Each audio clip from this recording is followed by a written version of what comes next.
আমি গেছি ভাই কাজের জন্য, বানাই দিচ্ছেন খুনি। আর আপনারা বলতেছেন যে তোমার বাবা মা বলছে, তোমার মা বলছে, তোমার বোন বলছে, তোমার বউ বলছে, তোমার উমুক এক মাইয়ারা বানাই দিলেন আমার বান্ধবী, যে উমুকে বলছে, যে সবাই বলছে যে তুমি এগুলা সব জড়িত। হ্যাঁ, আমি পাগল তো, যে আমি মানুষ মার্ডার করে আমি আমার বাসায় যাব, আমি মানুষ মার্ডার করে আমি আমার বাসায় যাবো যেন 14 গোষ্ঠী ধরতে পারে। মানে আমি এত বড় বোকা, এত বড় পাগল? হ্যাঁ, মানে এটা তো মানুষের কমন সেন্স। আমি কেন বাসায় যাব? আমি একটা মানুষের মার্ডার করছি, আমি সোজা এক্সিট নিব, আমি কেন বাসায় যাব? তারপরে যে আপনারা বলতেছেন যে আমার আমার মা বলছে, বাবা বলছে। আরে ভাই, আমি জেলখানায় খবর নিছি তাদের ওখানে যাওয়ার পর। আমি আমার আত্মীয় স্বজন থেকে জেলখানায় খবর নিছি যে আসলে কি হয়েছে। আমার ওয়াইফ বলছে, আমার আমার বাবা মা সেম একই কথা বলছে, যে তাদেরকে বলা হয়েছে বারবার যে রিমান্ডে যদি 164 না দেন তাহলে আমরা আবার আপনাদেরকে রিমান্ডে আনবো এবং তখন কিন্তু আমরা টর্চার করবো। তাহলে কি করবে যারা জীবনে কোনোদিন প্রথম জেলখানায় গেছে? কি মানে এগুলো কি আপনারা কি পাইছেন? যে আমি ওরা মার্ডার করছি, প্রমাণ কোথায় আপনাদের কাছে যে আমি ওকে মার্ডার করছি?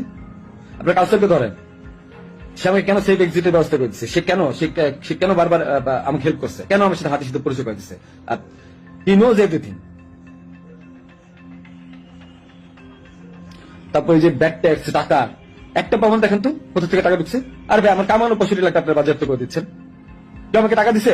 আমি ব্যবসা করে খাওয়াচ্ছি। আপনারা বারবার আমি বলতেছি আপনাদেরকে যে এখানে সাথে আমি জড়িত না, জড়িত না। একটা পর একটা মিথ্যা ব্লেম দিচ্ছেন, কমেন্টের পর কমেন্ট গালাগালি করতেছেন, যা মন চায় করতেছেন। আর ভাই, আপনাদের বাপ মারে ধরলো তো আপনার বাপ মা কি বলবে? হ্যাঁ, যে আপনাকে জিজ্ঞাসা করেন যে গেঞ্জি কার কাছ থেকে বাঁধিয়েছে, পতাকা কার কাছ থেকে বাঁধিয়েছে, জিজ্ঞাসা করেন। এই খুনির বিচার হবে। আমাকে ফাঁসানোর চেষ্টা করছেন, করেন, কি করবেন? শাস্তি দেবেন, দেন। আর বাপ মাকে তারা তো কিছু করে নাই। হ্যাঁ, পুলিশ সব জানে। কোয়া থেকে পিস্তল উদ্ধার করছেন, আমার শালককে ফাঁসায় নিয়ে কোথা থেকে পিস্তল উদ্ধার করে নিয়ে আসছেন? হ্যাঁ, যা মন চায় যা পুকুর থেকে পিস্তল উদ্ধার করে নিয়ে আসছে। মানে এগুলা কি ফাইজলামি? হ্যাঁ, আমার বোনের বাসায় পিস্তল পাইছেন, গুলি পাইছেন। এই গুলি পিস্তল আপনারা বলছেন বারবার যে তার বাসায় চিপ। তার আমি ওই জায়গার মধ্যে মোবাইল ফালাই দিচ্ছিল, ওই জায়গায় আমার মোবাইল ফালাইছে। ওই মোবাইল আনতে গেছে, ওইটা বানাচ্ছে গুলি পিস্তলের জায়গা না? বাসা থেকে কারোর কাছ থেকে পাইছেন? কারো বডি রিকভারি পাইছেন আপনারা? আপনি এদেরকে ধরেন,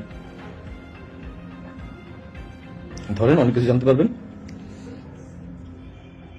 হাদির সাথে লাস্ট আমার একবার কথা হয়েছিল যে একটা বিষয় নিয়ে, যে ও মানে যখন যে সাদিক কান্ড মেবি জামাতের ও খুব আপসেট ছিল যে ও জামাতের প্রোডাক্ট। আমাকে বারবার বলতেছিল যে ভাই আমার খুব মনে হয় কষ্ট হয়ে যাবে।